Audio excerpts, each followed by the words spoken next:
Παμπατραϊκό συλλαλητήριο ήταν σε εξέλιξη, κυρίες και κύριοι, μέχρι πριν από λίγη ώρα στο κέντρο της Πάντρας. Είναι κοντά μας ο κύριος Θεόδωρος Βρετός, ο οποίος είναι φοιτητής στο ΤΕΙ Πατρών. Καλησπέρα σας. Καλησπέρα.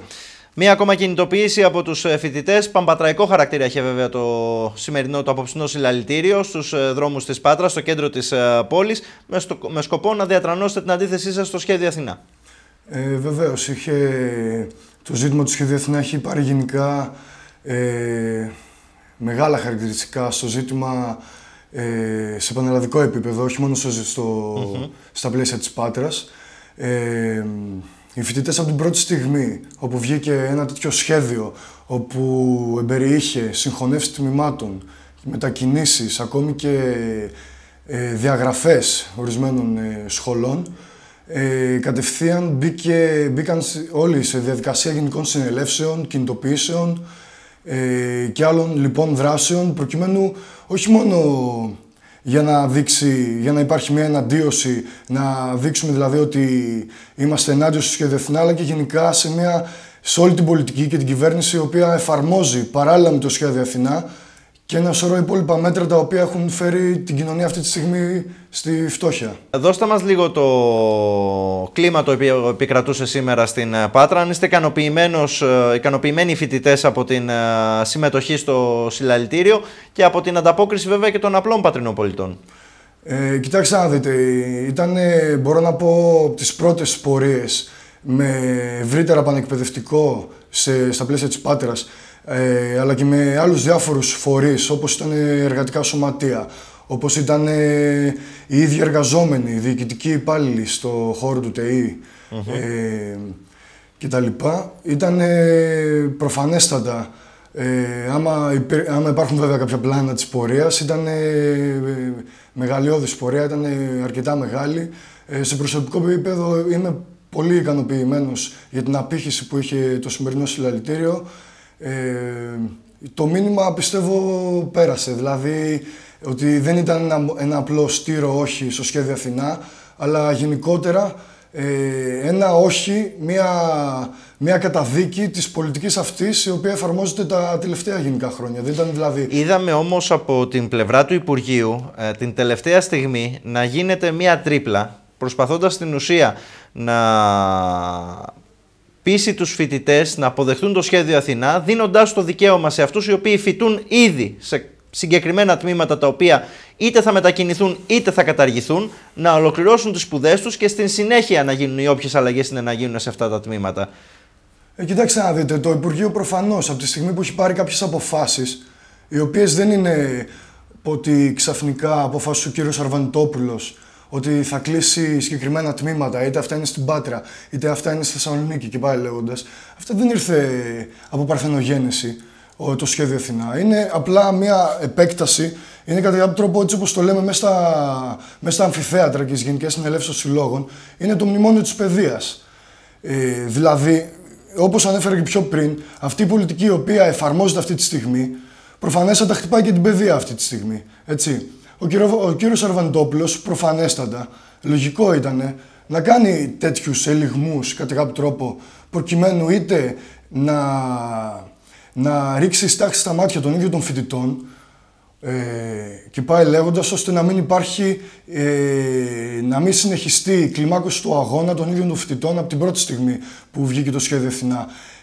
Πρέπει να βάλουμε όμως, να το έχουμε όλοι ξεκάθαρα στο μυαλό μας, ότι οι φοιτητές, οτιδήποτε για να πει ο κύριος Αρβανιτόπουλος, όσα Σχέδια Αθηνά και να βγούνε, θα συνεχίζουμε να είμαστε στο δρόμο, θα συνεχίσουμε να είμαστε μέσα στα μεγάλα αμφιθέατρα, σε γενικές συνελεύσεις όλων των συλλόγων, σε συντονισμό μαζί με εργαζόμενους, με διοικητικούς υπαλλήλους και με όλο το λαό της Πάτρας, προκειμένου να μην περάσει όχι ένα Σχέδιο Αθηνά ή ένα δεύτερο Σχέδιο Αθηνά, να μην περάσει κανένα Σχέδιο Αθηνά, καμία πολιτική αυτή της κυβέρνησης, και δεν θα δεχθούμε καμία άλλη,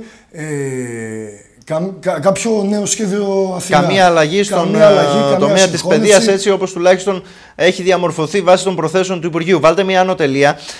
Να πάμε στη τηλεφωνική μας γραμμή. Εκεί είναι ο συνάδελφος από το agriniopress.gr, ο Παναγιώτης Τσακανίκας. Γιατί, Παναγιώτη, καλησπέρα. Είχατε σήμερα το λακαρνανικό συλλαλητήριο στην Αθήνα όμως, με αφορμή βέβαια το Σχέδιο Αθηνά. Ήταν μια μεγάλη κινητοποίηση η οποία έγινε από το Λακαρνάνες, οι οποίοι μαζεύτηκαν και πήγαν στην Αθήνα να διαμαρτυρηθούν για το σχέδιο Αθηνά. Πες μας πώς κύλησε αυτό το συλλαλητήριο. Υπήρχαν και αρκετοί ετεροδημότες, πρέπει να σου πω, από συλλόγους ειδικότερα των περιοχών του Μεσολογγίου και της Ναυπακτίας, οι οποίοι ανταποκρίθηκαν στο κάλεσμα των δύο ειδικότερα δήμων. Ήταν εντυπωσιακή, ας πούμε, η παρουσία ειδικότερα του Μεσολογγίου και της Ναυπάκτου. Και κατά δεύτερο λόγο, βέβαια, και του Αγρινίου, που επίσης ένα λεωφορείο έφυγε από το Αγρίνιο για την κινητοποίηση αυτή, στην οποία συμμετείχαν βέβαια και άλλοι φοιτητικοί σύλλογοι και από πανεπιστήμια και ΤΕΗ της Αθήνας. Ενώ την ίδια ώρα έγινε και η κινητοποίηση από το ΠΑΜΕ, πρέπει να σου πω. Και γενικώς έτσι είχε έναν όγκο η συγκεκριμένη κινητοποίηση. Οι εκπρόσωποι του νομού τώρα, μαζί με οι τρεις δηλαδή δήμαρχοι των πόλεων που σου προανέφερα, μαζί με τον Μητροπολίτη Τελείας και Ακαρνανίας, τον κύριο Κοσμάν, εισήλθαν μέσα στο κτίριο της Βουλής νωρίτερα το μεσημέρι.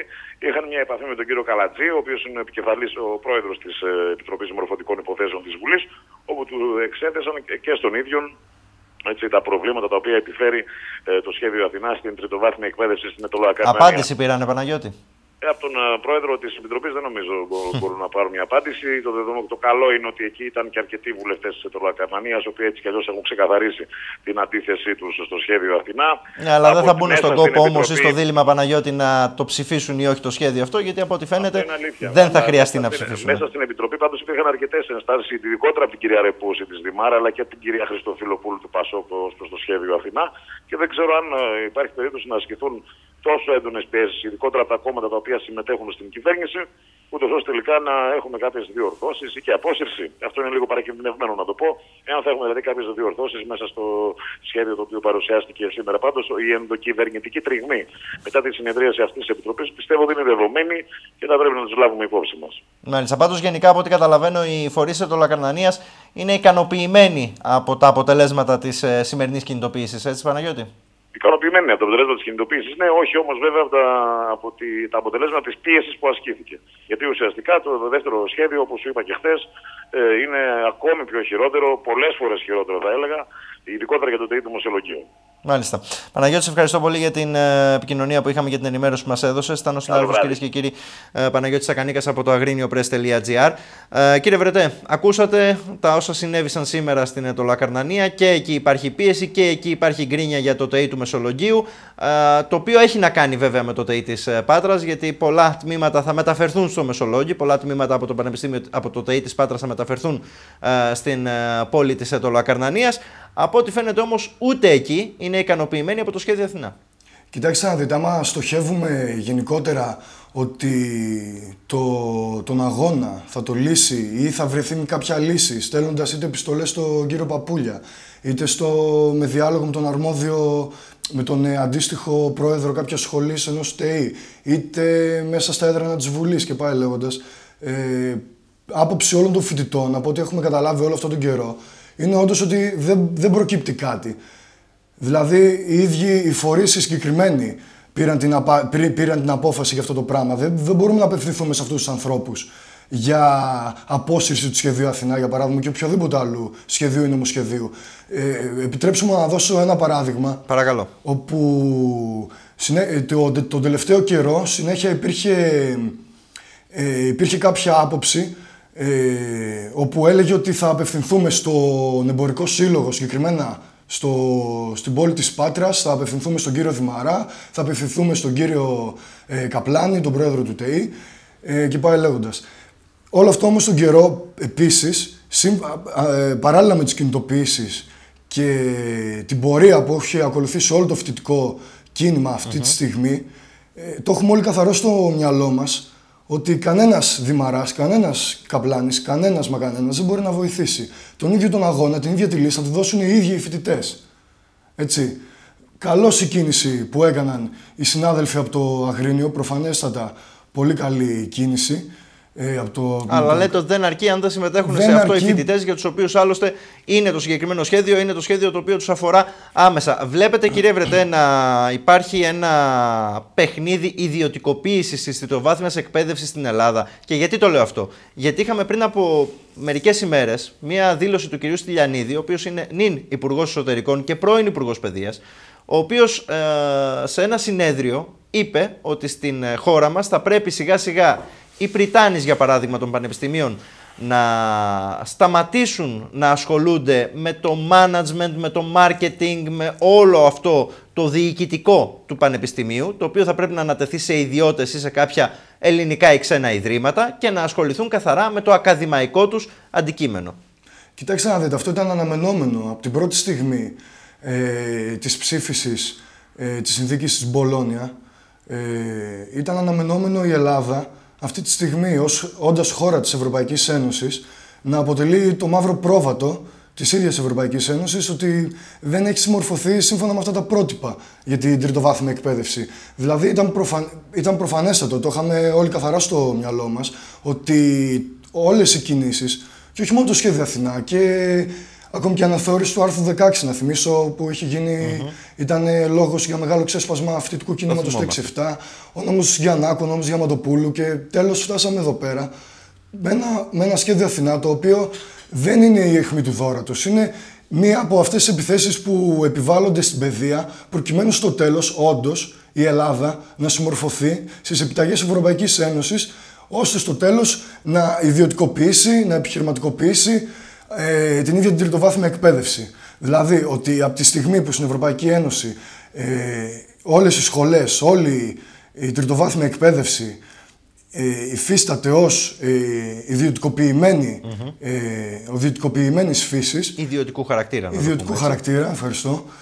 Πάνω να πει ότι αυτές οι πιέσεις που ασκούνται γενικά, είτε σε κοινωνικό επίπεδο, είτε σε εργασιακό και πάει λέγοντας, οι ίδιες ακριβώς θα επιβαλλόντουσαν και στην ίδια την παιδεία. Αυτή τη στιγμή επιτρέψτε μου να πω ότι ζούμε σε μια κοινωνία όπου γενικότερα εν μέσω κρίσης το σύστημα αυτό προσπαθεί να επιβιώσει. Οπουδήποτε δηλαδή μπορεί να κόψει συντάξεις, μισθούς και πάει λέγοντας, προκειμένου να κερδοφορήσει το ίδιο, για ποιο λόγο να μην πάει στην ίδια την εκπαίδευση. Βλέπετε στην ουσία, κύριε Βρετέ, ένα σχέδιο ότι έτσι όπως ακριβώς γίνεται με την κοινωνία, με τα δεινά τα οποία περνάει ο ελληνικός λαός, με την οικονομική κατάρρευση την οποία έχουν τα περισσότερα νοικοκυριά, να επιχειρηθεί το ίδιο και στον χώρο της παιδείας, ιδίως στην τριτοβάθμια εκπαίδευση, έτσι ώστε και το φοιτητικό κίνημα να ξεφουσκώσει κατά κάποιο τρόπο, αλλά από την άλλη να περάσει και όλη αυτή η διαδικασία της εκπαίδευσης στα χέρια των ιδιωτών με σκοπό το κέρδος. Αυτό με απλά λόγια. Κύριε Βρετέ, σας ευχαριστώ πολύ για την ενδιαφέρουσα συνομιλία που είχαμε. Θα έχουμε την ευκαιρία σίγουρα να τα ξαναπούμε, γιατί θα παρακολουθούμε από κοντά το θέμα των κινητοποιήσεων των φοιτητών. Σας ευχαριστώ πολύ. Προφανέστατα θα τα πούμε, γιατί υπάρχει συνέχεια στο κίνημα. Ευχαριστώ πολύ. Καλό σας βράδυ. Γεια χαρά.